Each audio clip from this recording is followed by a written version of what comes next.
ॐ सतो मा सद्गमय तमसो मा ज्योतिर्गमय मृत्योर्मामृतं गमय। ॐ शान्ति शान्ति शान्ति। हरे ॐ परतत्त्वेष्वदालीनो रामकृष्ण समग्गया यो धर्म स्थापनरतो वीरेशं तं नमाम्यहम्। नमः विवेकानंद सूरये सच्चित् सुख स्वरूपाय स्वामिने तापहारिणे। আমরা কঠোপনিষদ একটু প্রথম থেকে চ্যান্টিং করছি।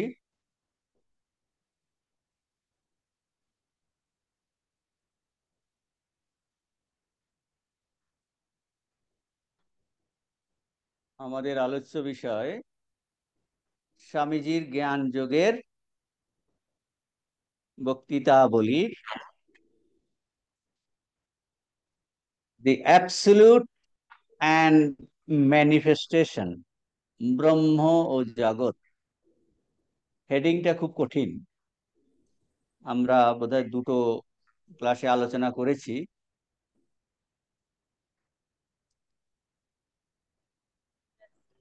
তো এখানটায় কি স্বামীজি আলোচনা করছেন? স্বামীজি অদ্বৈত বেদান্তের বলছেন যে একটা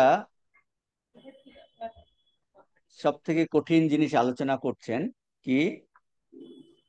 একটা প্রশ্ন, যে অদ্বৈত বেদান্ত যে বিষয়ে যে প্রশ্ন সব থেকে বেশি জিজ্ঞাসিত হয়েছে সেটি বলছেন, আর বলছেন এইটা বেদান্ত উত্তর দিচ্ছে, কিন্তু এটা ধারণা করা খুব কঠিন। স্বামীজি সহজ করে বোঝানোর চেষ্টা করছেন। অদ্বৈত বেদান্তের একদম জিসটা কি আমরা আলোচনা করেছি, জাস্ট কুইক রিভিশন। জিসটা হলো অদ্বৈত বেদান্ত বলছেন কি একমাত্র একটা সত্তা আছে, সৎ চিৎ আনন্দ স্বরূপ, যিনি কিনা যে সর্বজ্ঞ সর্বশক্তিমান সর্বব্যাপী জন্ম মৃত্যু রহিত চিরমুক্ত স্বভাব। এক কথায় আমরা কি বলছেন, একম দ্বিতীয়ম ব্রহ্ম, একম এব অদ্বিতীয়ম ব্রহ্ম। আর কি? আর বলছেন নেহ না ইহ নানা অস্তি, নেহ নানা অস্তি কিঞ্চন, বলছে বহুত তো নাই। তাহলে স্বামীজির এই লেকচারে যে প্রশ্নের উত্তর দিয়েছেন তার ব্যাপারটা ভালো করে আমাদের বুঝতে হবে যে অদ্বৈত বেদান্তে কি বলছেন। নামটা অদ্বৈত, ঠাকুর ওই একই কথা বলেছেন। ঠাকুর বলছেন মাই, আমি ঈশ্বর বই কিচ্ছু জানি না, এক সর্বব্যাপী তার অনুভব। তো অদ্বৈত বেদান্ত এটাই তো বলছে। তারপর ঠাকুর বলছেন এক জ্ঞানী জ্ঞান, বহু জ্ঞান অজ্ঞান। তাহলে একটা এক জ্ঞানী জ্ঞান মানে একটা জিনিস আছে। তো ওই একই কথা বলছেন, তো একটা সত্তা আছে, একটি বস্তু আছে, সেইটাই এই বিবিধ রূপে প্রতীয়মান, আমরা এই মুহূর্ত দেখছি। একটার অস্তিত্ব আছে, কিন্তু আর কি বলছেন যে আর একটার সঙ্গে কানেক্টেড জিনিস, এই যে আলোচনাগুলো কে করে? মানুষ করছে। জ্ঞান যোগ অধ্যয়ন,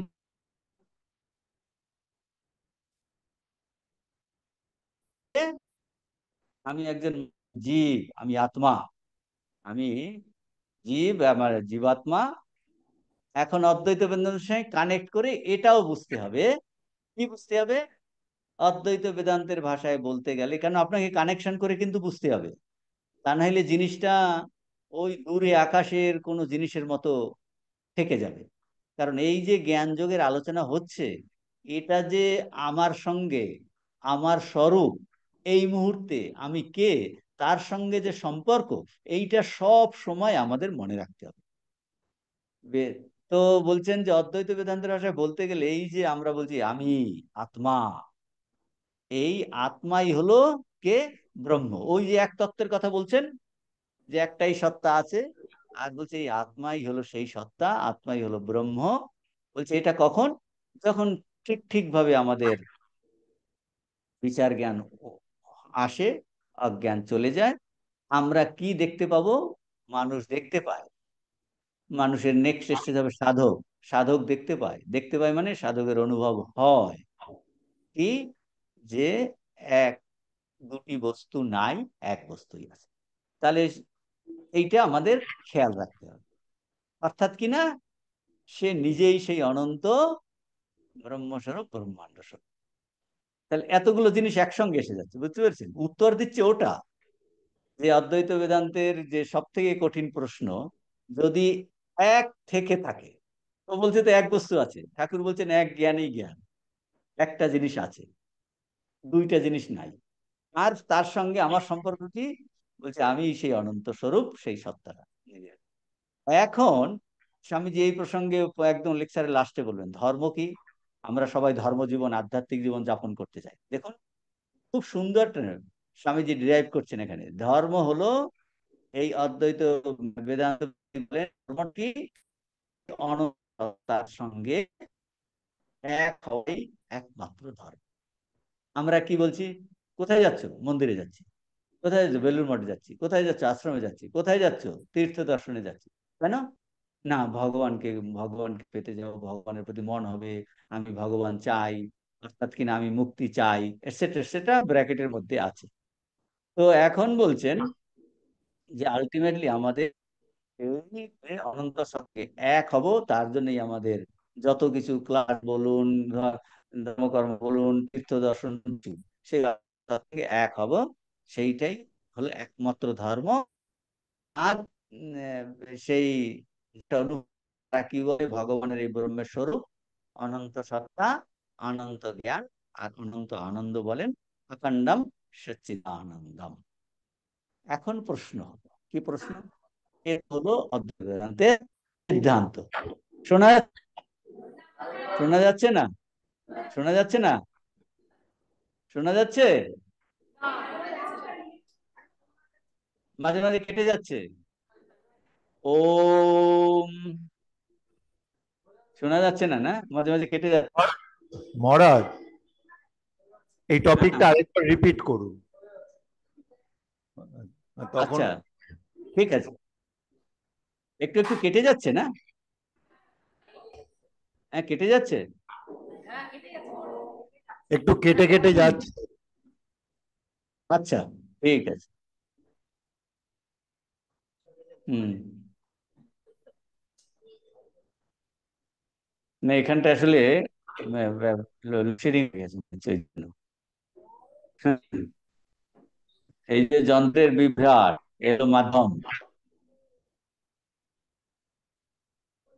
তো এলো কার্যকারণ। আমরা শোনা যাচ্ছে কি, শোনা যাচ্ছে কি, শোনা যাচ্ছে, আচ্ছা ঠিক আছে, শোনা যাচ্ছে। তাহলে আমরা কি এতক্ষণ শুনলাম, আমরা অদ্বৈত বেদান্তের সঙ্গে, তার সিদ্ধান্তের সঙ্গে একটু পরিচিত হলাম, পরিচিত হলাম। এইটা আপনি যখন বাড়িতে যাবেন, যাওয়ার পথে ভাবতে হবে তাহলে অদ্বৈত বেদান্ত কি বলছেন। বলছে একটা সত্তা আছে, বহুত্ব নাই, বহুত্ব নাই। আর সেই আমি এখন কিন্তু আলাদা মনে করছি, আমি তো মনে এখন সঙ্গে সঙ্গে নিজের সঙ্গে কানেক্ট করতে হবে। কই, এক সত্তার সঙ্গে আমি তো বহুত্ব দেখছি, আমি দেখছি আলাদা, জগৎ আলাদা, ভগবান আলাদা। তাহলে ধর্মজীবন কি, বলছি অনন্ত সত্তার সঙ্গে এক হওয়া। এটা এটা হলো সিদ্ধান্ত। এখন আমি যে বহুত্ব দেখছি এ বিষয়ে তো কোনো সন্দেহ নাই। সবসময় লেকচার গুলো এইভাবে বুঝতে হবে, আপনি নিজের সঙ্গে, এ তো শুনলাম বেশ ভালো কথা, কিন্তু এখন আমার অভিজ্ঞতা কি, বর্তমানে আমরা এখন ক্লাসে বসে আছি, আমরা তো বহুত্ব দেখছি, তাই না?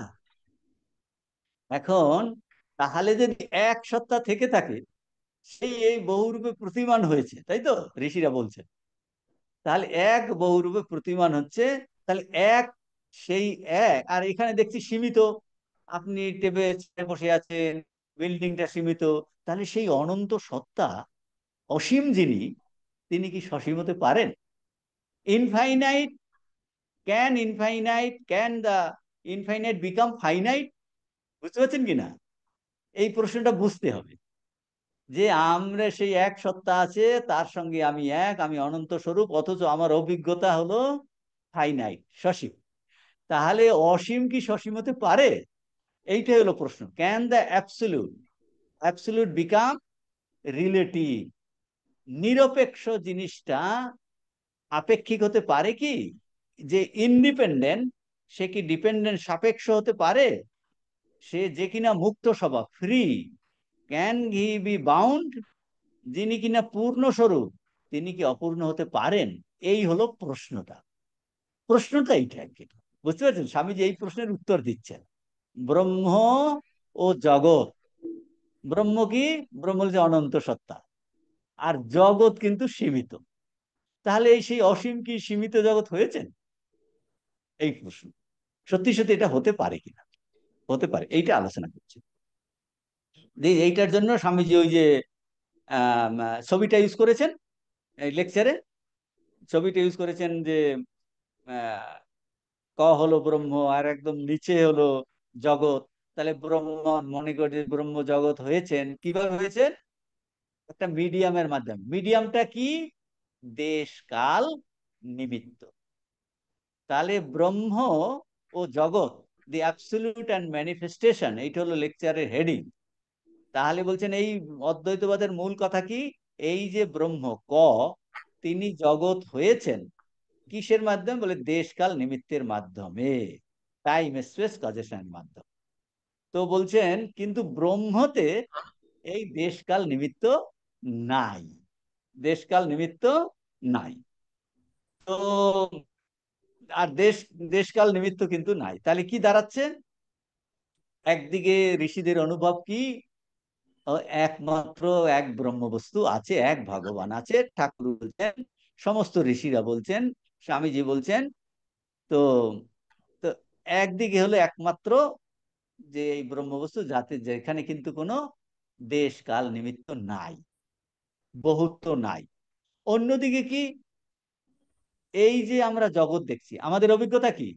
আমরা এখন জগৎ দেখছি, জগৎ মানে কি? বহুত্ব, প্লুরালিটি। বলছে যেটার মধ্যে, এই জগতের মধ্যে কি কি কি জগৎ আছে সেটা বুঝতে হবে কিন্তু। জগৎ বলতে মেটেরিয়াল জগৎ, জড় জগৎ। জড় বলতে সূক্ষ্ম জগৎ। জড় বলতে এই জগৎ বলতে এই স্বর্গ, মর্ত, পাতাল, যা কিছু আছে, দেব দেবী, সব জগতের মধ্যে এসে যায়। বুঝতে পেরেছেন? তাহলে ব্রহ্মই জগৎ হয়েছেন কিভাবে? বলছে দেশকাল নিমিত্তের মাধ্যমে। দি প্লুরালিটি, এইটা হলো কি? এক্সপ্রেশন অফ ব্রহ্মণ, এক ব্রহ্ম সত্তাই এই বহুরূপে প্রকটিত, প্রতীয়মান হচ্ছে। পরিবর্তন কি করে হলেন? বলছে দি ট্রান্সফরমেশন কি? এটা এসেছে এই দেশকাল নিমিত্তের মধ্য দিয়ে। যদি দেখে ওই এককে এইরকম দেখ, দেশকাল নিমিত্ত। আর এখন স্বামীজি তারপরে এই দেশকাল নিমিত্ত একটু আলোচনা করেছেন, আমরা গত ক্লাসে ওইগুলো আলোচনা করেছি। আছে এক বস্তু, কিন্তু দেখছি বহু। বলছে এই দেশকাল নিমিত্তের একটা কাজ, একটা মিডিয়াম, তার মধ্য দিয়ে এইটা দেখার জন্য তাকে বহুরূপে আমরা দেখছি। তাহলে এটা হলো কিন্তু ব্রহ্মতে দেশ কাল নিমিত্ত নাই, টাইম স্পেস কাজেশন নাই। অন্য জায়গায় স্বামীজি বলেছেন, আর এই মনটাই, মন কোথায় আছে? এগুলো সব মনেতে আছে। মনই হলো মায়া, মনই হলো দেশকাল নিমিত্ত, মনটাই সব ক্রিয়েট করছে, এই মনেই সব ক্রিয়েট করছে। বুঝতে পারছেন? এই জন্য বলে একটা সিক্রেট, যখন সত্যি সত্যি আমাদের ধ্যান হয় না, আমরা, এই দেখুন, আধ্যাত্মিক জীবনের সঙ্গে কানেকশন কি? কেন আধ্যাত্মিক জীবনে মনটাকে শুদ্ধ করতে বলে? কেন আধ্যাত্মিক জীবনে আমরা মনের একাগ্রতা বাড়াতে বলে, পবিত্রতা আনতে বলে মনের? এই দেখুন, এখানে হলো সিক্রেট। কি সিক্রেট? ওই মনের মধ্যেই, যে মনে এই দোষযুক্ত মন, রাগদেশযুক্ত মন, সেখানে এই দেশকাল নিমিত্ত। এই তো বলছে তুমি রাগ হিংসা দেশ বিদেশ রাখো না, মনটাকে শুদ্ধ করো, মনটাকে পবিত্র করো, সবাই তোমার সবার মধ্যে সেই ভগবান আছে, সবাইকে তুমি এক ভাবো। এই বলতে বলতে তাহলে কি আমরা কি চেষ্টা করছি এখন? এই আপনি জ্ঞানযোগী ক্লাসে বসে আছেন, কঠিন কিছু নয়, জিনিসটা সব জিনিসটা একই বলছে। আপনি জ্ঞানযোগ ক্লাসে বসে আছেন কেন? না, জ্ঞানযোগে কি বলছে, ধর্মজীবন কি করে জানা যায়, আমাদের উপনিষদের ঋষিদের উপলব্ধিগত সত্যটা কি আমরা জানতে চাই, এবং আমি আমার আধ্যাত্মিক জীবন আমি পুষ্ট করতে চাইছি, অর্থাৎ কিনা আমি ভগবান লাভ করতে চাইছি বা মোক্ষ লাভ করতে চাইছি। এই তো, দেখুন, তার মানে কি আপনার আমাদের একটা কি গুড ইন্টেনশন। গুড ইন্টেনশন মানে কি, আমি মনটাকে শুদ্ধ পবিত্র করতে চাইছি, আমার মনে কোনো কামনা থাকবে না, বাসনা থাকবে না, রাগ থাকবে না, হিংসা থাকবে না, বিদ্বেষ থাকবে না, কোনো ভেদ বুদ্ধি থাকবে না। এইটাই তো ভালো হতো, রাগ দেশ। তাহলে দেখুন, রাগ দেশ যদি না থাকে, হিংসা দেশ বিদ্বেষ যদি না থাকে, ভেদ বুদ্ধি না থাকে, তখন আপনার মনটা, আমাদের মনটা পবিত্র হচ্ছে কিনা? দেখবেন যে এইরকম মনে কামনা বাসনা রহিত মন হয়ে যায়, সেই মন তখন কনসেন্ট্রেট হয়ে যায়। যেই মন কনসেন্ট্রেট হবে, আপনি দেশকাল নিমিত্তের বাইরে চলে যাবেন। এইটাই তো হচ্ছে আপনার যেদিন ভালো জব ধ্যান হয় না, বাহ, এ তো দারুণ হয়েছিল, আমি ভুলেই গেছিলাম, তা থেকে সময় চলে গেছে, হয় কি না? প্রত্যেকের অভিজ্ঞতা হয়। আপনি সিনসিয়ারলি চেষ্টা করে দেখুন, যেদিন আপনি খুব ভগবানের কাছে প্রার্থনা করছেন, কোথা থেকে যে সময় বেরিয়ে যাবে আপনি বুঝতেই পারবেন না। সব মনের মধ্যে, সব মনের মধ্যে। এই জন্য মনটাকে নিয়েই বলে, মনকে নিয়েই তাহলে দেশ কাল নিমিত্ত আলটিমেটলি আছে তে মনে। এখন সেটা স্বামী যেখানে অত বলেননি, এখন দেশ কাল নিমিত্ত বলে একটা বস্তু আমরা দেখতে পাচ্ছি। দেখতে পাচ্ছি মানে দেশ, দেশ তো বুঝতে বুঝতে পারছি। আর কালের ধারণা আমাদের অতীত, বর্তমান, ভবিষ্যৎ, এই। আর নিমিত্তটা কি? স্বামীজি ব্যাখ্যা করছে কার্যকারণ সম্পর্ক। নিমিত্ত এটাকে বলে কজেশন, কার্য কারণ। অর্থাৎ কার্য কারণটা কি আমরা গত ক্লাসে আলোচনা করেছি, অর্থাৎ কতগুলো ঘটনা শৃঙ্খলা পর পর একটার পর আর একটা ঘটে যাওয়া। আর এই ঘটে যাওয়ার জন্য কি দরকার? দেশ আর কাল দরকার। একটা উদাহরণ দিচ্ছি, আপনি বাড়ি থেকে এসেছেন, কি কার্য কারণ? কারণ প্রথমে, তারপরে কার্য। কারণটা কি? কারণটা হলো আপনি, আজকে শনিবার, আজকের এই ক্লাস আছে, আমি দুটো ক্লাস করব, আমি মহারাজের ক্লাস করব, তারপর জ্ঞানযোগের ক্লাস, এইটা আপনার মনে একটা থট সকালে দিয়ে দিলেন, কারণ। সেই কারণ এখন কার্যরূপে রূপান্তরিত হলো কিনা? সমস্ত দিন গেল, আপনি তারপর বিকালে রওনা করলেন, রওনা করে এখানে এলেন, তাহলে এই কতগুলো ঘটনা ঘটে গেছে কিনা পরপর। উঠলেন, সব ঠিক করছেন, বিকালটা ফাঁকা রাখবো, আমি অন্য কোথাও যাব না, সেই জন্য কাজগুলো সব গুটিয়ে নিলেন। পর পর পর পর ঘটনা শৃঙ্খলা একের পর এক ঘটে ঘটে ঘটে ঘটে আপনি গাড়ি ঠিক করে রাখলেন বা বাসে আসবেন, সেটা সেটা করে ঘটনা শৃঙ্খলা একটার পর একটা ঘটে যাওয়া। এর জন্য কি প্রয়োজন হলো? দেশ আর কাল। আপনি দেশ মানে আপনি বাড়ি থেকে এখানে এসেছেন, কারণ এক জায়গা থেকে অন্য জায়গায় শিফট করেছেন, দেশ।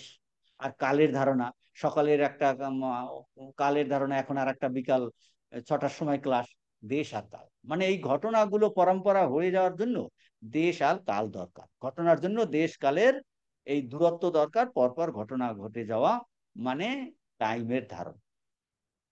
এখন ওই যে ঋষিদের কি অনুভব বললাম, একমাত্র একটা সত্তা আছে, যার নাম দিয়েছে ব্রহ্ম বা ভগবান। বলছে সেখানে এই দেশ কাল নিমিত্ত নাই, দেশ কাল নিমিত্ত নাই। নচিকেতা এই তত্ত্বটাই কিন্তু জানতে চেয়েছিল।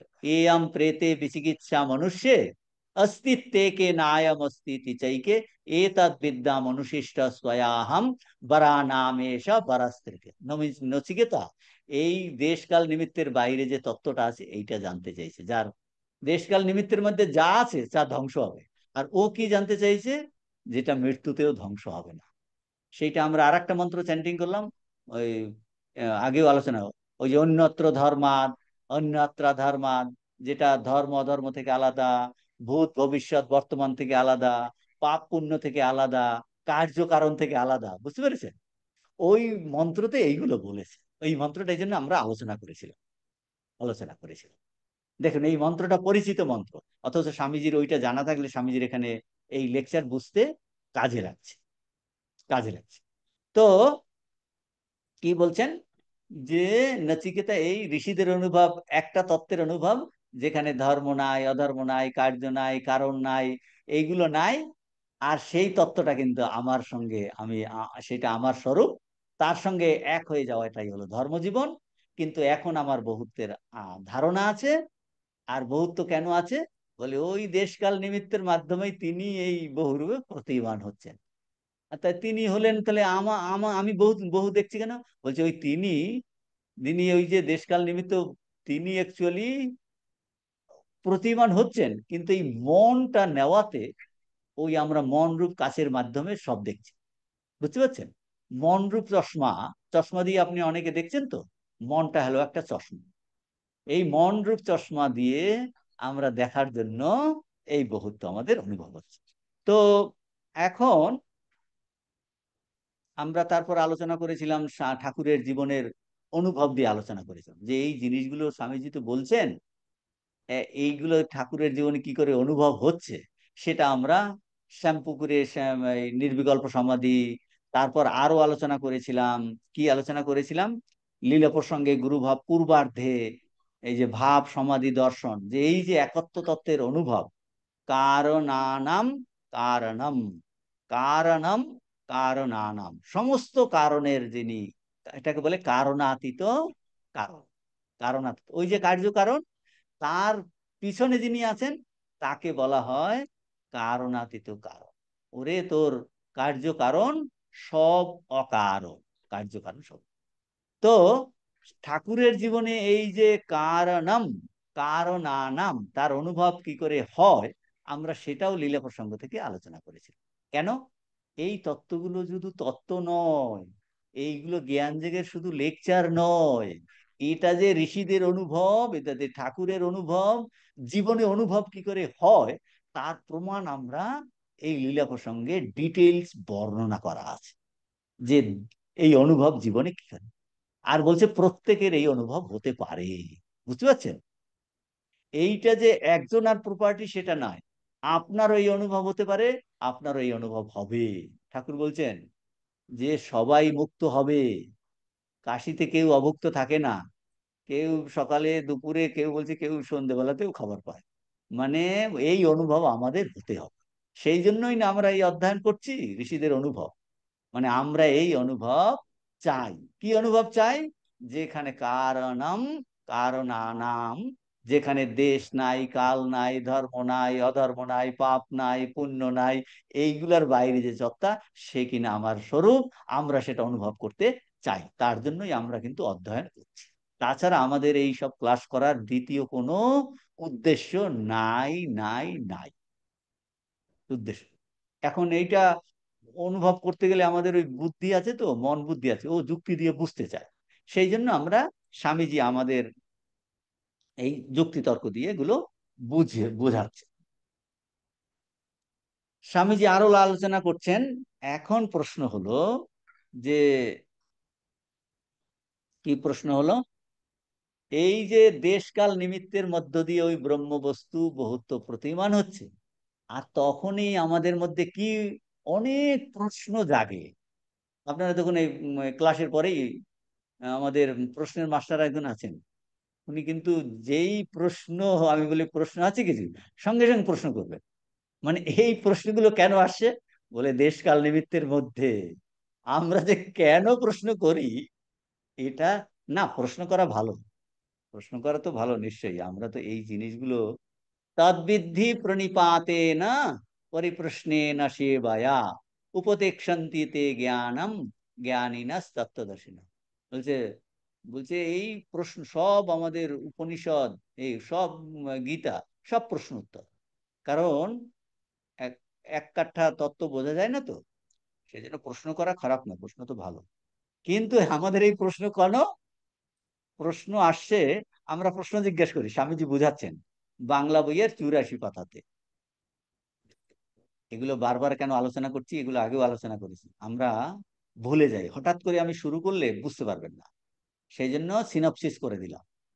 তো স্বামীজি এটা আরো আলোচনা করে বোঝাচ্ছেন কি, এই দেশকাল নিমিত্ত, যে আমরা যে প্রশ্ন করি, জিজ্ঞেস করে বোঝায় কেন এরকম হলো, প্রশ্ন করি কিনা, মহারাজ এটা বুঝতে পারছি না কেন এরকম বলছেন, বা স্বামীজি কেন এরকম বলছেন, জগতে এরকম কেন হলো। বলছে এই প্রশ্ন, এইটা একটা অনুমানের উপর নির্ভর করে। কি অনুমানের উপর? বলছে স্বামীজি বলছেন এই প্রশ্নের ন্যায্যতা, এই যে কেন এরকম হলো, আমরা ওই যেমন উদাহরণ দিয়েছে স্বামীজি, একটা পাথর পড়লো, পাথর পড়লো, আপনার হাত থেকে পেনটা পড়ে গেল। আরে আর পাশের জন্য, আরে তোমার হাত থেকে পেনটা কেন পড়ে গেল হঠাৎ করে? ও না, জানো তো আমার একটু শুনতে শুনতে ঘুম পেয়ে গেছিল। হয় না অনেক সময়, আপনার ধরুন একটু তন্দ্রার মতো এসেছে, থেকে পেনটা পড়ে গেল। তো পাশের জন্য জিজ্ঞেস করলো, আচ্ছা কি করে পেন পড়ে গেল, বই পড়ে যাচ্ছে, ব্যাপারটা কি? বলে না না, আজকে দুপুরে বিশ্রাম করা হয়নি, বিশ্রাম করা হয়, বইটা হাত থেকে পড়ে গেছে। তার মানে কি, যেই বললো কেন, তার মানে আমি কি ধরে নিয়েছি, নিশ্চয়ই এর পিছনে কোনো কারণ আছে। দেখুন জিনিসগুলো কঠিন নয়, যে এই যখনই আমরা কোনো প্রশ্ন জিজ্ঞাসা করি, তার মানে এই এই ধারণার উপর, কি ধারণার উপর নির্ভর করে, কারণ ব্যতীত কিছু ঘটে না, কারণ ব্যতীত কিছু ঘটে না। আপনার এখানে পাশে একজন এসে ধরুন ওই দরজার কাছে দাঁড়িয়ে আছে, আরে এত লোকে কি শুনছে, বলছি কারণ ব্যতীত, ও নিশ্চয়ই কিছু একটা ব্যাপার আছে, সব এরকম শুনছে কারণ ব্যতীত কাজে। আমরা বলি এরকম ঘটনা কেন বললো, যুদ্ধ কেন হলো, এইরকম ট্যারিফ কেন বাড়লো, এরকম খালো আমাদের উপর এত 50% ট্যারিফ কেন করছে, আমরা বলি কারণ ছাড়া হতে পারে না। আর কেন প্রশ্ন মেনে নিচ্ছি, সবকিছু, সব ঘটনার একটা, এই জিনিসের এই সব ঘটনার একটা কেন থাকবে, অর্থাৎ কেন থাকবে মানে ওই ঘটনার পূর্বে কিছু একটা থাকবে। কেন মানে, এটা কেন হলো, মানে এই ঘটনাটা যে ঘটলো তার পূর্বে একটা থাকবে, পূর্বে একটা থাকবে, এই ঘটনা ঘটলো তার পূর্বে। এই যে পূর্ববর্তীতা, ব্যাপারটা বোঝার চেষ্টা করো। যে কোনো একটা ঘটনা ঘটলো, আমরা বলছি কেন, তার মানে আমরা ধরেই নিয়েছি, অনুমান করছি, ধারণা করছি এর পিছনে একটা আছে, সেটাকে বলছে পূর্ববর্তীতা।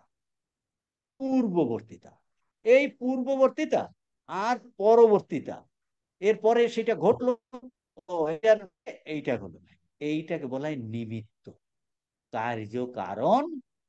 এটা নিমিত্ত বা কার্য কারণ ভাব, কার্য কারণ ভাব। যা কিছু আমরা দেখছি, শুনছি, অনুভব করছি, অর্থাৎ জগতের সব কিছুই এই একবার কারণ আর একবার কার্যরূপে অনুভূত হচ্ছে। এই, এইটা স্বামীজি আলোচনা করছেন, আমরা আগেও আলোচনা করছি, দৈনন্দিন জীবনে আমরা এগুলো আমরা দেখতে পাচ্ছি, যে যখনই কোনো এরকম প্রশ্ন জিজ্ঞাসা করি, তার মানে ধরে নিচ্ছি আগে কিছু আছে, ঘটনা পরম্পরা। এইটাও গত ক্লাসে আলোচনা হয়েছে, তাও আর একবার আমরা আলোচনা করে এখন এগাচ্ছি। এ নিয়ে অনেক আলোচনা আছে, যে এইসব কি করে, স্বামীজি বলছেন এই জগতের সব কিছুই একটার সঙ্গে আর একটা রিলেটেড আছে, একটা পার্টিকেলের সঙ্গে আর একটা পার্টিকেল রিলেটেড আছে। বলছি কি করে বুঝলাম? বলছে এগুলো আমাদের এক্সপিরিয়েন্স বলছে, আমাদের নিজস্ব ভূয় দর্শন শব্দটা ইউজ করেছে, আমরা এক্সপিরিয়েন্স থেকে বুঝছি, আমরা এইরকম যে একটার সঙ্গে আর একটার সম্পর্ক আছে, একটার সঙ্গে একটা সম্পর্ক আছে ভূয় দর্শন থেকে। এইটা, এই যেমন আমি বলছি, এই ক্লাসটা শুরু হয়েছে, এম, আ- এর আগে কিন্তু এখানে গীতা ক্লাস হচ্ছিল, কাজে আপনি 6টার আগে যদি এখানে আসেন, তাহলে এখানে দেখতে পাবেন এখানে এই জ্ঞানযোগ ক্লাস নাই, গীতা ক্লাস হচ্ছে। আর একটা, যদি গীতা ক্লাস নাও থাকে, আপনি 6টার আগে এলে দেখবেন সব ফাঁকা। কেন? ওই মহারাজের ক্লাস শেষ না হলে এই ক্লাস কিন্তু শুরু হবে না। বুঝতে পারছেন তো? তার মানে পরস্পর রিলেটেড, মহারাজের ক্লাস শেষ না হলে তার মানে একটার সঙ্গে আর একটা জড়িত হয়ে আছে। বলছে এই জগতের সমস্ত, কি করে বুঝলাম? বলে এটা অভিজ্ঞতা থেকে দেখছি, যে মহারাজ কখনোই, আমি কিন্তু 5:45 ক্লাস কখনো শুরু করিনি। কি করে? বলে না, কখনো হবে না, ওইটা শেষ হলে এটা শুরু হবে, আরো একটু পরে শুরু হবে। তো এটা আমাদের স্বভাবগত ধারণা বা এক্সপিরিয়েন্স থেকে বুঝলাম। আর একটা জিনিস স্বামী যেটাও আলোচনা করছেন, যে তাহলে আমরা কি আলোচনা করছি? কেন প্রশ্ন। আমরা সবসময় কেন প্রশ্ন জিজ্ঞেস করি তো। তাহলে আমাদের প্রথমে বোঝা উচিত কেন প্রশ্নটি এই ধারণার উপর কি নির্ভর করে যে পূর্বে কিছু আছে এবং পরেও কিছু ঘটে, পরেও কিছু। আর একটা বলছি, এর সঙ্গে আর একটা বিশ্বাস জড়িত আছে। কি জড়িত আছে? এটা কোথায় বলেছেন স্বামীজি? ওই 84 ওখানটাই আছে। বলছে আর একটা বিশ্বাস এর সঙ্গে জড়িত আছে। কি জড়িত আছে? যে জগতের কোনো পদার্থই কিন্তু ইন্ডিপেন্ডেন্ট বা স্বতন্ত্র নয়। সব পদার্থের উপর তার বাইরের কোনো পদার্থ কার্য করে। সব বস্তুই এইরকম, একটার সঙ্গে আরেকটা রিলেটেড তো। কাজেই কোনো স্বতন্ত্র কিন্তু কিছু নাই। সব interdependence is the law of the universe. Interdependence is the law of the universe. এইটাও স্বামীজি আলোচনা করেছেন। এখন বিশ্লেষণ করে বোঝাচ্ছে। এখন এইসব আলোচনা করে কি বলছেন স্বামীজি? এইসব আলোচনা করে বলছেন যে এখন আমরা যদি প্রশ্ন কোথায় 85 পৃষ্ঠাতে বাংলা বইয়ের ওই দেখুন ওই প্যারাগ্রাফের মাঝখানে আছে স্বতন্ত্র জগতের সকল বস্তুই এইরূপ পরস্পর সাপেক্ষ, একটি অপরটির অধীন, কেহই স্বতন্ত্র নয়। বলছেন ওই যে কার্যকারণের সঙ্গে এই আর একটা ধারণা আমার সঙ্গে জড়িত আছে। কোনোটাই ইন্ডিপেন্ডেন্ট নয়। Interdependence is the law of the universe. হুম। তাহলে এখন দেখুন এইটা একটু বুঝলাম তো। এখন আপনি যদি জিজ্ঞেস করেন কেন ব্রহ্ম, ভগবান, ভগবান কেন এরকম করলেন, ভগবান কেন জগৎ সৃষ্টি করলেন, কার সম্পর্কে বলছি? ব্রহ্ম, যেখানে কোনো দেশকাল নিমিত্ত নাই। তাহলে কি? In asking question, page number 139, in asking question what cost the absolute মানে ব্রহ্ম, হোয়াট কজ দা, তাহলে আমরা জিজ্ঞেস করছি ভগবান এইরকম জগৎ সৃষ্টি করলেন কেন? কি বলছেন? In asking what cause the absolute. এইটা প্রশ্ন আমরা করছি যে যখন আমরা বলি অ্যাবসলিউট, তখন আমরা একটা বড় মারাত্মক ভুল করছি। ভুল করি এই যে ব্রহ্মকে জগতের শামিল কোনো বস্তুর ন্যায় মনে করছি। কারণ ওই যে প্রশ্ন জিজ্ঞেস করছি, আর প্রশ্ন জিজ্ঞেস করা মানেটা কি বলুন তো? কেন? কেন মানে ওই তার আগে একটা থাকবে, তারপরে একটা থাকবে। এবং আরেকটা বিশ্বাস কি? আরেকটা বিশ্বাস হলো জগতের কিছুই স্বতন্ত্র নয়। এখন এই কেন প্রশ্নটা আমরা ব্রহ্ম সম্পর্কে করছি, তার মানে ব্রহ্মকে জগতের একটা বস্তু বলে আমরা মেনে নিচ্ছি। দেখুন জিনিসটা কিন্তু খুব কঠিন কিছু নয়। এইটাই ঠাকুরকে জিজ্ঞেস দেখুন, কথামৃতে পড়লেই দেখবেন যে ভগবান এরকম কেন করলেন, বলে এটা তার লীলা, তার ইচ্ছা। আর আর কোনো উত্তর দেননি কিন্তু। বুঝতে পারছেন কিনা? হুম। বলছে তুমি কেন প্রশ্ন জিজ্ঞেস করছো কার সম্পর্কে, যার সম্পর্কে তুমি কেন জিজ্ঞাসা করতে পারবে না। বুঝতে পারছেন কিনা? কেন ভগবান ব্রহ্মবস্তু, এই দেশকাল নিমিত্তের বাইরে। যখন আমরা কেন প্রশ্ন জিজ্ঞেস করি, তাকে জগতের এইরকম একটা বস্তুর মতো আমরা মনে করি। বুঝতে পারছেন কিনা? এইটা স্বামীজি আলোচনা করছেন। এই প্রশ্ন করতে গেলেই আমাদের অনুমান করতে হবে কি? এই ব্রহ্ম অন্য কিছুর অধীন, সেই নিরপেক্ষ ব্রহ্ম সত্তাও কিছুর দ্বারা বদ্ধ। আবার বলছি, আবার বলছি, যখনই আপনি এইরকম ভগবান সম্পর্কে ব্রহ্ম সম্পর্কে জিজ্ঞাসা করছেন কেন তিনি এটা করলেন, তার মানে আমরা এই কেন প্রশ্ন কাকে আসে? কেন প্রশ্ন আসছে এই জগতের মধ্যে। তাহলে ব্রহ্মকেও আমরা আমরা ব্রহ্ম যেন ইন্টারডিপেন্ডেন্স, ওই যে আগে বললাম কোনো জগতের কোনো কিছু স্বতন্ত্র নয়। তাহলে ব্রহ্ম হলো কোনো কিছুর অধীন, স্বতন্ত্র নয়। ভগবানও কোনো কিছুর অধীন, স্বতন্ত্র নয়। কারণ ওই যে আগে বললাম কেন প্রশ্ন, তার পূর্ববর্তীতে পরবর্তীতে থাকবে। এবং তাতে একটা বিশ্বাস জড়িত আছে কি? যে পরস্পর সম্পর্কে সব সম্পর্ক আছে, কোনোটাই স্বতন্ত্র নয়। এখন আমি যখন ব্রহ্ম সম্পর্কে প্রশ্ন করছি, তার মানে আমি বলছি ব্রহ্ম স্বতন্ত্র নয়। এই জিনিসটা কিন্তু স্বামীজি বলছে। বলছে ব্রহ্ম সম্পর্কে যখন আমরা প্রশ্ন জিজ্ঞেস করছি, যে ব্রহ্ম অন্য কিছুর অধীন, সেই নিরপেক্ষ ব্রহ্ম সত্তাও কিছুর দ্বারা বদ্ধ। অর্থাৎ কিনা, যিনি পূর্ণ, তিনি, যিনি স্বতন্ত্র, যিনি অনন্ত, যিনি অসীম, তিনি যখন অপূর্ণ হয়ে পড়লেন, তিনি পরতন্ত্র হয়ে পড়লেন, তিনি শান্ত হয়েছেন, তিনি সসীম হয়েছেন। অর্থাৎ ব্রহ্ম নিরপেক্ষ শব্দ, এই নিরপেক্ষ সত্তা শব্দটিকে আমরা জগতের ন্যায় মনে করি। এটা বুঝতে পেরেছেন কিনা, এই জিনিসটা ইম্পর্টেন্ট। যখন ব্রহ্ম নিয়ে আমরা কেন করছি, তাকে তাহলে জগতের মতো মনে করছি। এই জন্য স্বামীজি ওই চিত্রের কথা বলেছেন। বলছে ওই চিত্রের, দেখুন ওই, এই যে জগৎ দেশকাল নিমিত্ত, তার উপরে ব্রহ্ম। বলছে ওই ব্রহ্মতে দেশকাল নিমিত্ত নাই। যেখানে কোনো প্রশ্ন কেন নাই, কেন প্রশ্ন কোথায় আছে, ওই দেশকাল নিমিত্তে ওখানটায় আছে। আর প্রশ্ন জিজ্ঞেস করছি কার সম্পর্কে, ওই দেশকাল নিমিত্তের বাইরা সম্পর্কে। তাহলে ব্রহ্ম সম্পর্কে যখন আপনি কেন জিজ্ঞেস করছেন, তার অর্থ হলো ব্রহ্মকে আপনি টেনে হিসড়ে এই জগতের মতো একটা বস্তুর মতো মনে করছেন।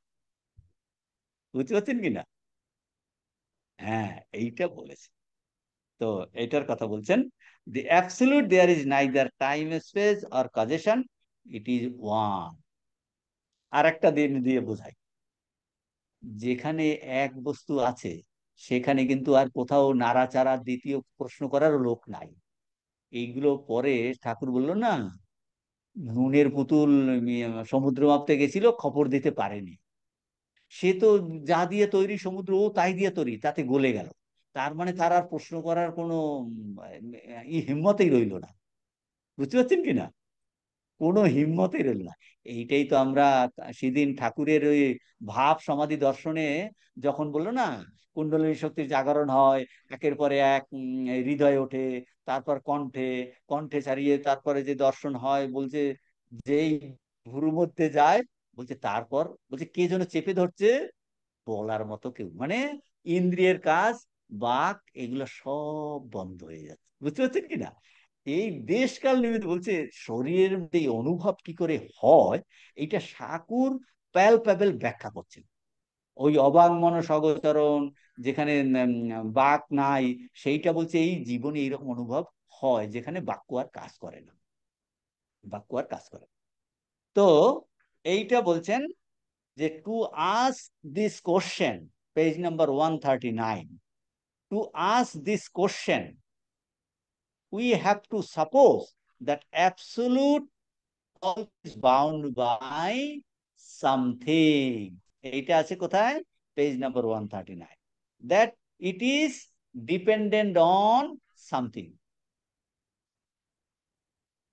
something, and in making this supposition we drag the absolute down to the level of universe.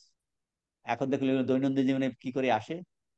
আমরা বলি ভগবানের ইচ্ছাতে সব হতে পারে, তার কাছে কোনোগুলোই অসম্ভব নয়। দেখুন এগুলো দৈনন্দিন জীবনে আমরা ব্যবহার করি, মানে আমরা না না তিনি কি করে করবেন, এটা সম্ভব নাকি? বলে যিনি এই সমস্ত ব্রহ্মাণ্ড সৃষ্টি করেছেন, যিনি, যার ইচ্ছাতে হয়েছে, তার কাছে কোনোটাই অসম্ভব নয়। আর না না, তার পক্ষে এটা কি সম্ভব নয়, আমরা এইরকম করি।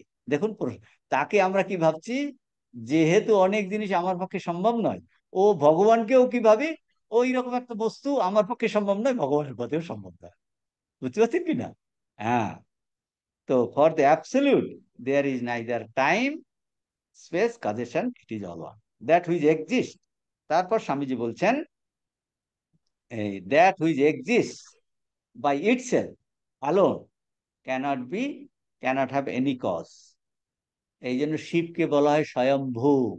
ওই আমরা বললাম না, শিবকে স্বয়ম্ভু বলা হয়, মানে সে নিজে নিজে থেকেই জন্মেছে, ওর আর আলাদা কারণ নাই। ওই যে আমরা পুরাণের গল্প বললাম না, মনে আছে?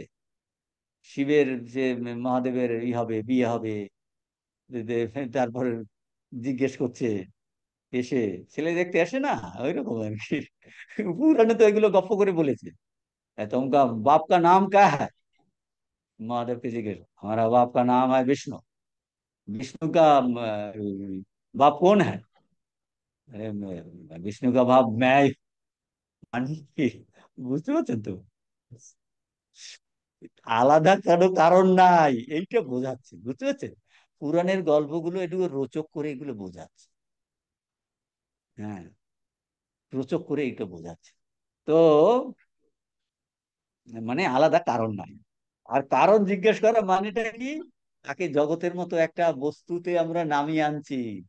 সেই জন্য বলে আমার এই আমাদের ইষ্ট দেবতা সব করতে পারে, তার কাছে কিছু অসম্ভব নয়। ভগবান সব করতে পারে, কারণ তুমি এখানে কেন দিয়ে তাকে থামাতে পারবে। That which is free cannot have any. আর ভগবান মুক্ত স্বরূপ, তার কোনো কারণ থাকতে পারে, cannot have any cause else it would not be free but bound. দেখো আর একটা জিনিস, এটা খুব সুন্দর কথা বললেন। আমরা কি ভগবান আত্মা বলুন, সে মুক্ত স্বরূপ। এখন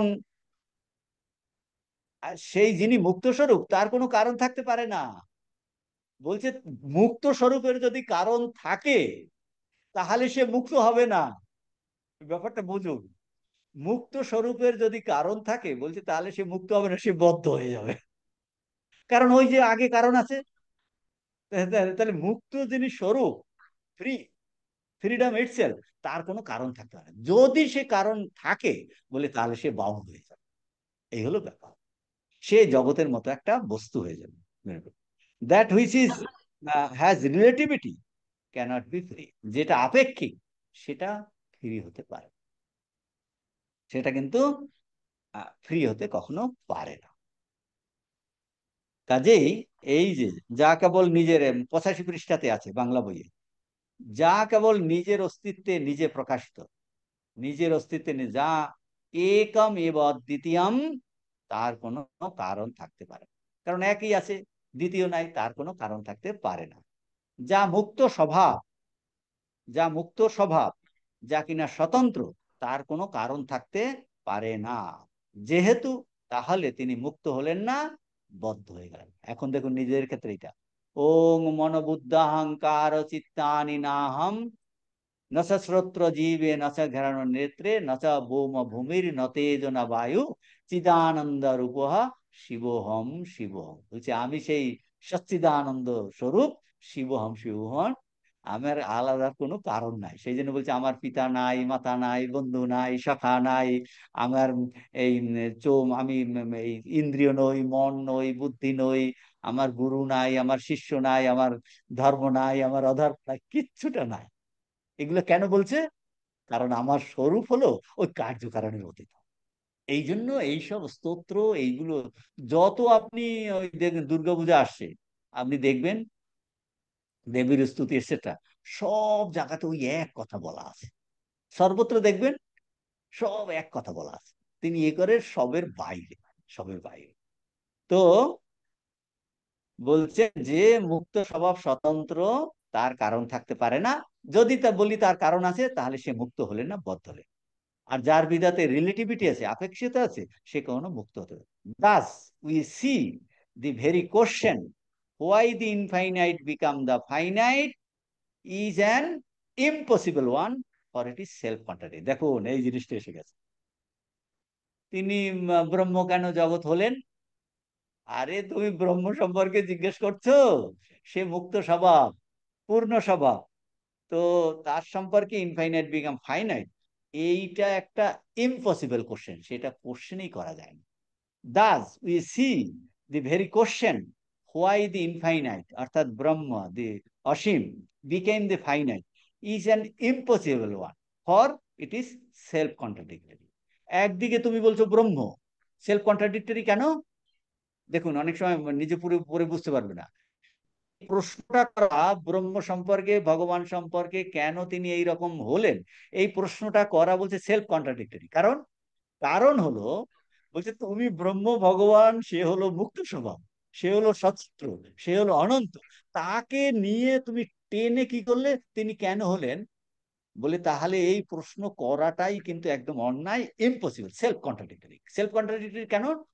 ব্রহ্ম তো মুক্ত স্বরূপ, তার সম্পর্কে তুমি কেন করতে পারবো না? পারবেই। আর যদি তুমি প্রশ্ন করো কেন, তাহলে তুমি তাকে এই জগতের মতো একটা বস্তুর মতো মনে করছো। ওই জগতের সমস্ত বস্তুগুলো কি?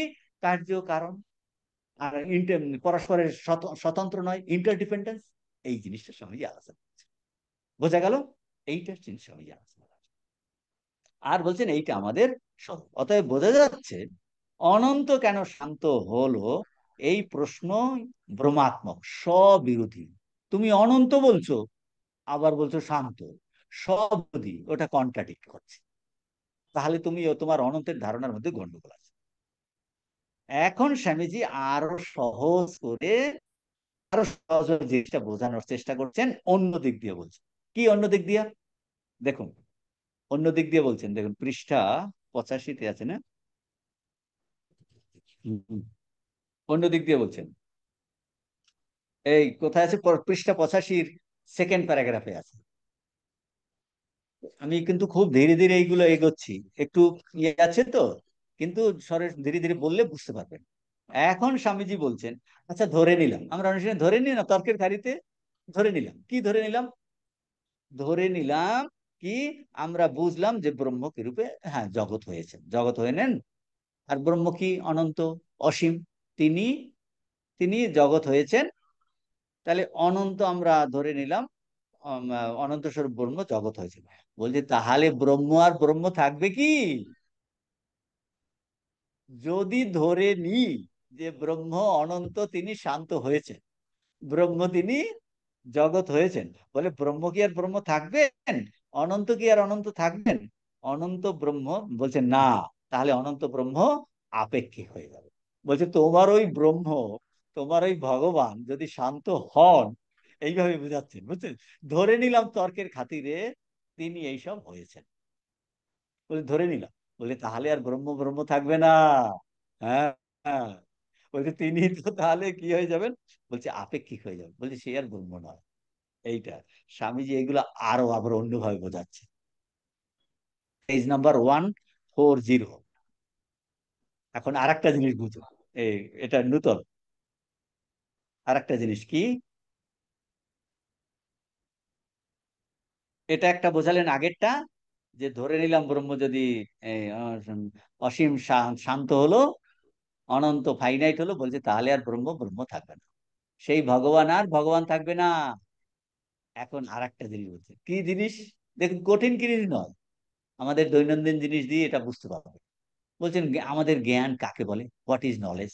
এই বলছেন, what is meant by, page number 140 ইংরেজিতে, what is meant by knowledge, জ্ঞান কাকে বলে? দেখুন এই জিনিসগুলো নিয়ে আমরা অত চিন্তা ভাবনা করি না, স্বামীজি বোঝাচ্ছেন।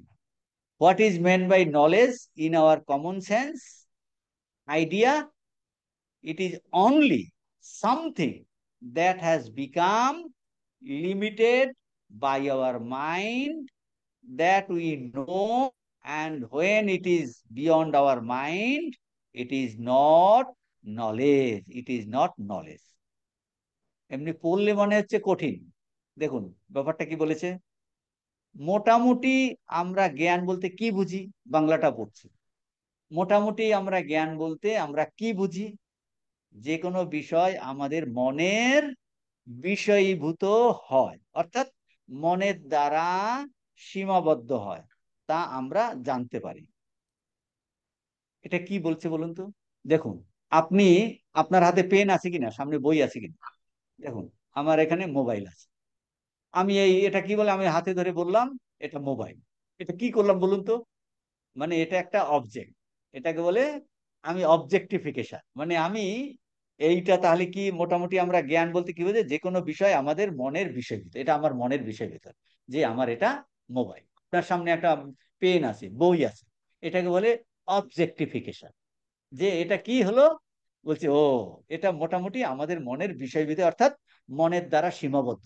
পেনটা, খাতাটা, যা কিছু মনের দ্বারা সীমাবদ্ধ হলো, বুঝতে পেরেছেন তো? মনের দ্বারা, এটা মনের দ্বারা সীমাবদ্ধ, সেটাকে আমরা বলি জ্ঞান। ও এটা আমার পেনের জ্ঞান হলো, এটা আমার বইয়ের জ্ঞান হলো, এটা আমার ওই ফ্যানের জ্ঞান হলো, এটা আমার টেবিলের জ্ঞান হলো। মানে কি? মানে মনের দ্বারা আমরা তাকে সীমাবদ্ধ করলাম, মনের দ্বারা সীমাবদ্ধ হলো, জানতে পারি। আর যেটা আমরা আমাদের মনের বাইরে থাকে, মনের বিষয় ভিতর না হয়, আমরা সেটা জানতে পারি না। যেমন আপনি বলুন যে গ্রহ নক্ষত্রেতে ও ওইখানে কি আছে কে জানে, জল আছে নাকি, আমরা যেটা জানি না। আপনি কারণ কারণ আপনি মন দ্বারা সেটাকে বিষয়ভূত করতে পারছেন না। তাহলে স্বামীজি এখানে কি শেখাচ্ছেন? দেখুন, এইটা পরে কাজে লাগাবে। আগে বলছেন জ্ঞান বলতে কি বোঝায়।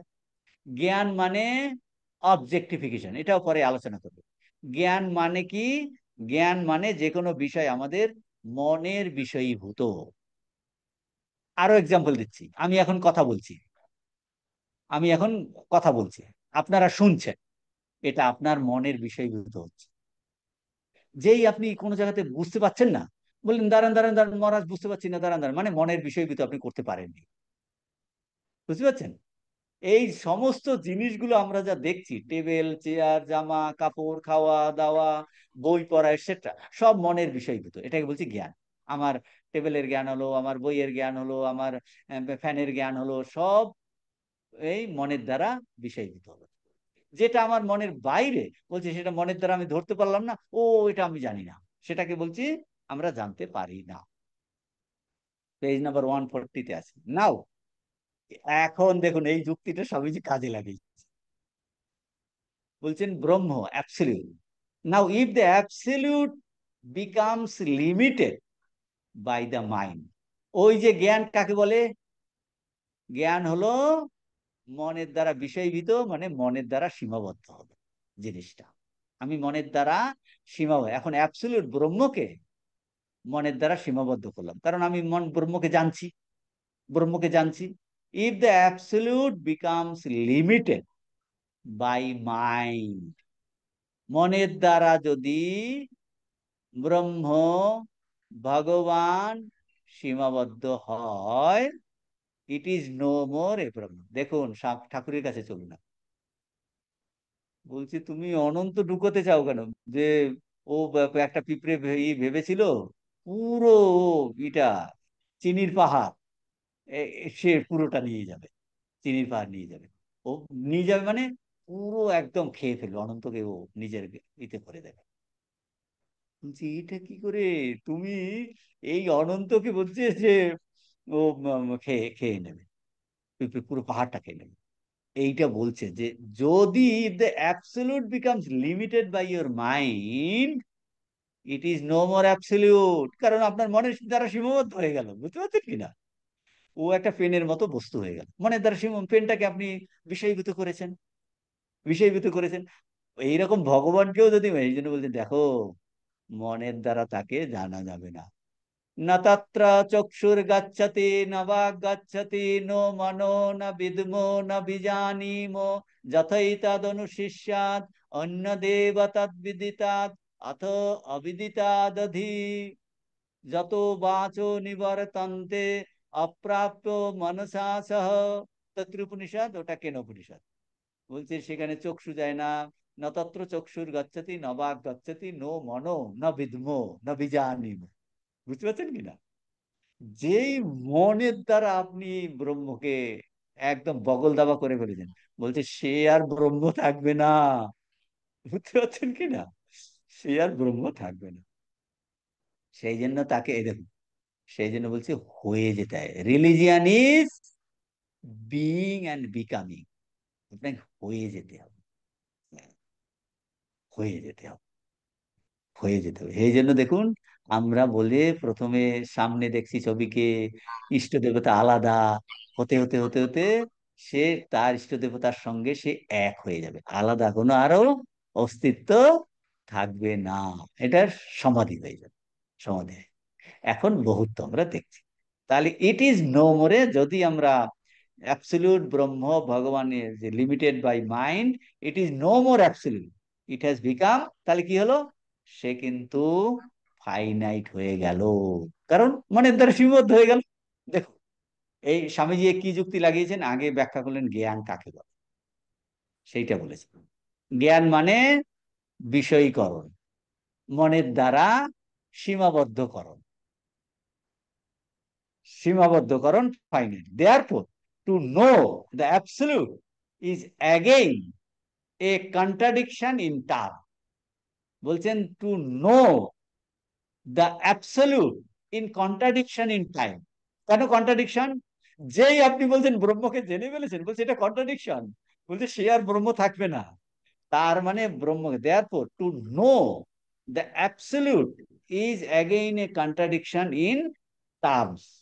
বলছে এটা কন্ট্রাডিকশন ইন টার্মস। অ্যাবসলিউটকে তুমি জানতে পারবে না, জানা মানে কি মনের দ্বারা সীমাবদ্ধকরণ।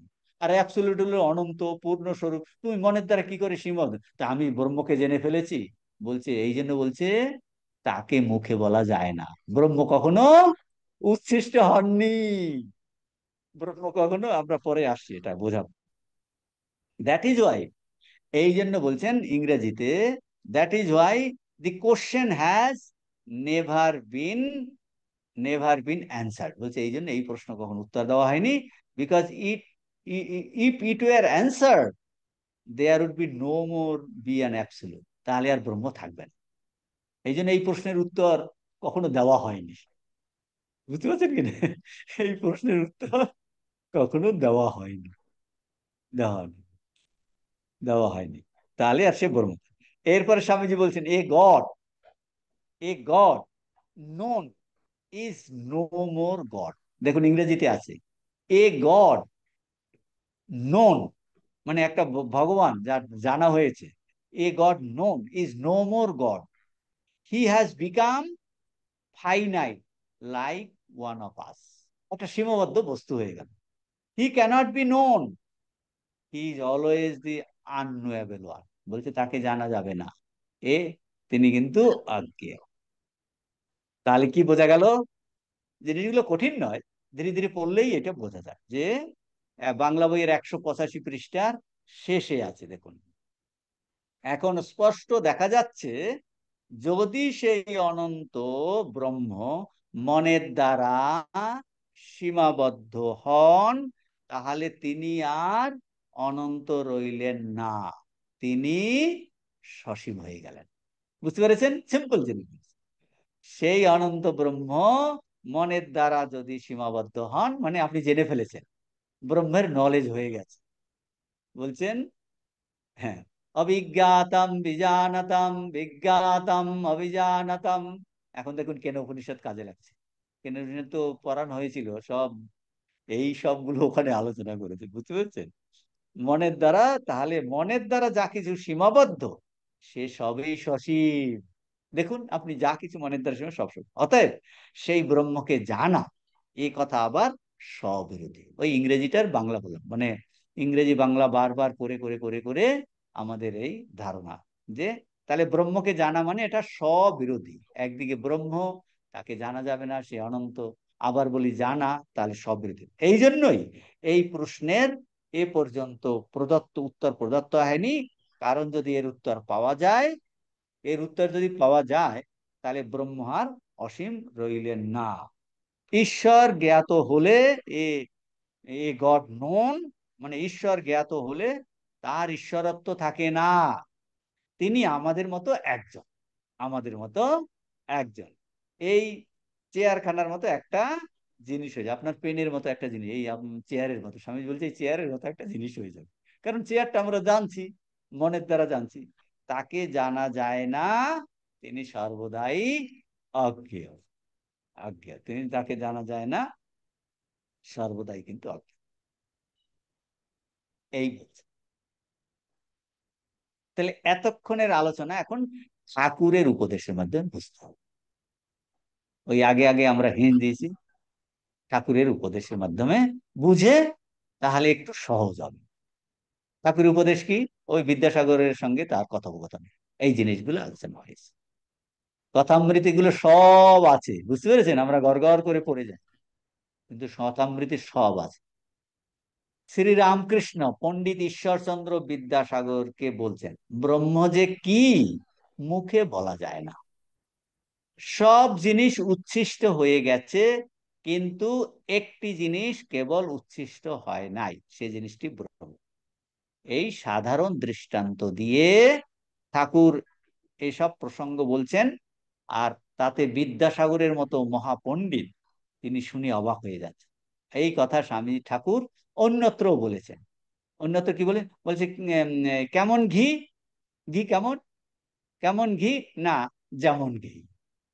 বলে ঘি কি বস্তু, যে খেয়েছে বলতে সেই বলতে পারে কেমন ঘি না যেমন যেমন ঘি। বলছে অপরে জিজ্ঞেস করলে বলে আচ্ছা ঘি কেমন, বলে তুমি খাও তাহলেই জানবে।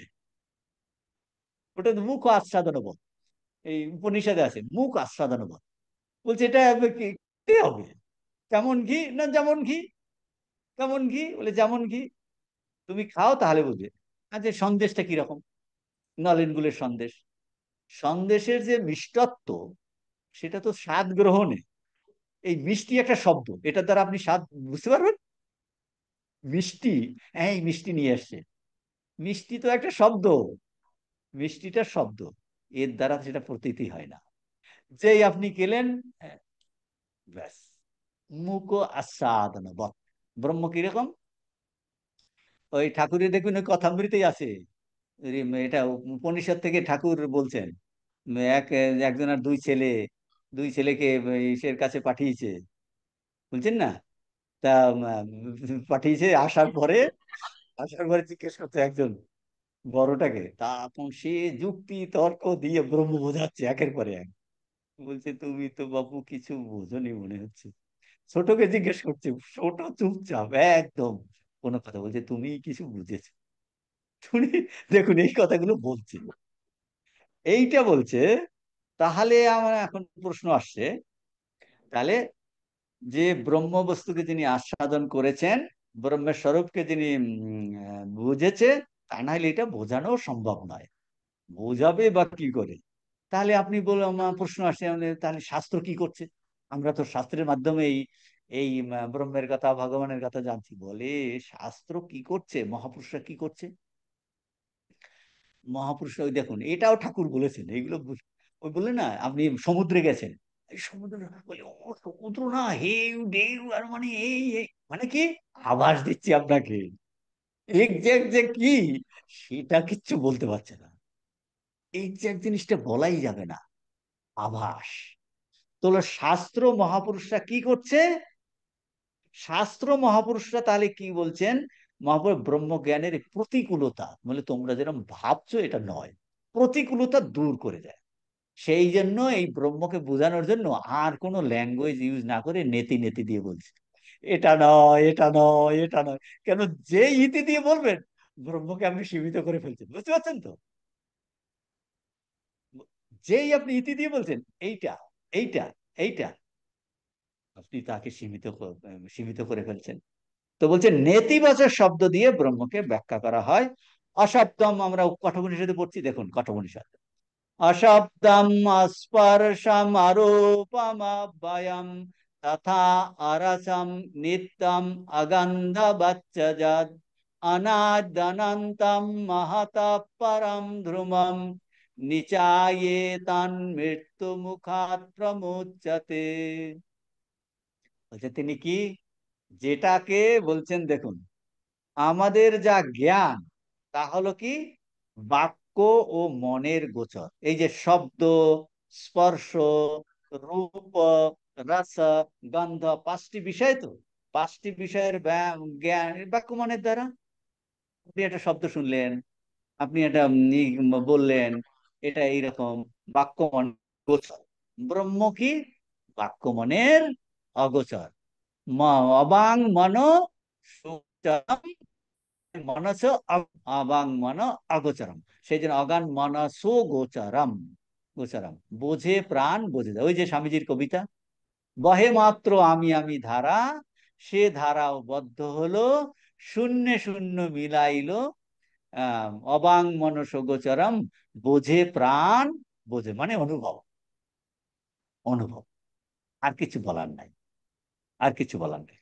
তো বাক্য মনের অগোচর ব্রহ্ম, তাকে ভাষার দ্বারা সীমিত করা যায় না, অসীমকে শব্দ দ্বারা সীমিত করা যায় না।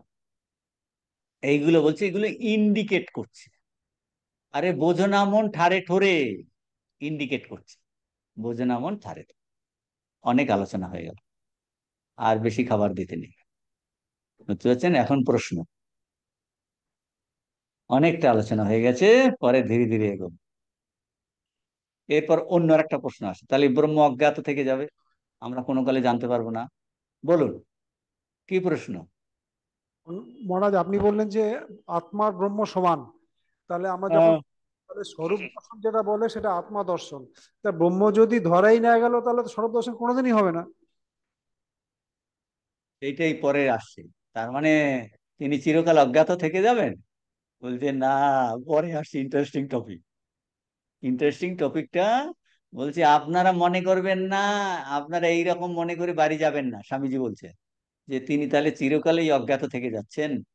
বলে না না, আমরা যেসব জিনিস জানছি ব্রহ্ম তার থেকে আরো বেশি ভাবে আমরা জানছি। এই এত সুন্দর আলোচনা আছে। এমনি প্রথমে আলোচনা করে নিলেন, তাকে জানা যায় না, অজ্ঞাত। কারণ জানা মানে সীমিত, মন দ্বারা সীমাবদ্ধ। আর যদি আপনি জানেন এটা বলে স্ববিরোধী, তাকে একটা জগতের মতো মনে করছি, তাহলে ব্রহ্মবস্তু চিরকাল কিন্তু অজ্ঞাত। তারপর স্বামীজি বলবেন, দেখো এই অজ্ঞাত মানে কি? আপনি মঙ্গল গ্রহে কি আছে জানেন? জানেন না। ব্রহ্ম কি এর মঙ্গল গ্রহের মতো একটা বস্তু? বলে না। হ্যাঁ হ্যাঁ, ব্রহ্ম ওই রকম অজ্ঞাত নয়। কারণ আপনি এই এত সুন্দর আলোচনা বলছেন না, আপনি নিজেই তো ব্রহ্মস্বরূপ। নিজে ব্রহ্মস্বরূপ আত্মাস্বরূপ হয়ে আপনি এইগুলো জানছেন। আপনি প্রথমে ব্রহ্মস্বরূপ, তারপর আপনার প্রশ্ন আছে। প্রশ্ন আগে? আপনি আগে না প্রশ্ন আগে? বলুন, আপনি আগে? আপনি আগে না ক্লাস আগে? আপনি আগে। দেখুন এই জায়গায় এসে গেছে। প্রথমে আপনি ব্রহ্মস্বরূপ, আপনি আত্মা স্বরূপ, তারপর আপনার প্রশ্ন আছে, তারপর আপনার পরিবার আছে, তারপর আপনার চাকরি আছে, তারপর আপনার জ্ঞানযোগ ক্লাস আছে, তারপর আপনার দেখা আছে, শোনা। আপনি ব্রহ্মস্বরূপ। দেখুন, জানার থেকে আরো বেশি বলছে আমার স্বরূপ। এই জায়গায় এসে দাঁড়া। এমনি প্রথমে বলে দিলেন মনের দ্বারা তা করা যাবে না, কিন্তু তিনি ওইভাবে অজ্ঞাত নন। সাধারণ বস্তু যেটা অজ্ঞাত, এটা এইভাবে অজ্ঞাত না, তিনি তার থেকেও বেশি জ্ঞাত। ইন অ্যান্ড থ্রু ব্রহ্ম। আপনি ব্রহ্মস্বরূপ আত্মাস্বরূপ বলেই আপনার এখন জ্ঞান যোগের ক্লাস আছে। আপনি প্রথমে আত্মাস্বরূপ, আপনি প্রথমে ব্রহ্মস্বরূপ, তারপর জ্ঞান যোগ ক্লাস, তারপর এই শোনা আছে, বোঝা আছে, যুক্তি আছে, তর্ক আছে। এই হলো। আর কোনো প্রশ্ন কারোর নেই? তাহলে আমরা বুঝতে পারছি না কেন মহারাজ? হ্যাঁ, এই তো বুঝতে পারবো তো। ঋষিদের যদি পদ্ধতি অবলম্বন করি, বুঝতে পারছেন তো? বুঝতে পারছেন তো? এই যে বলছেন আমি বুঝতে পারছি না, এটাও একটা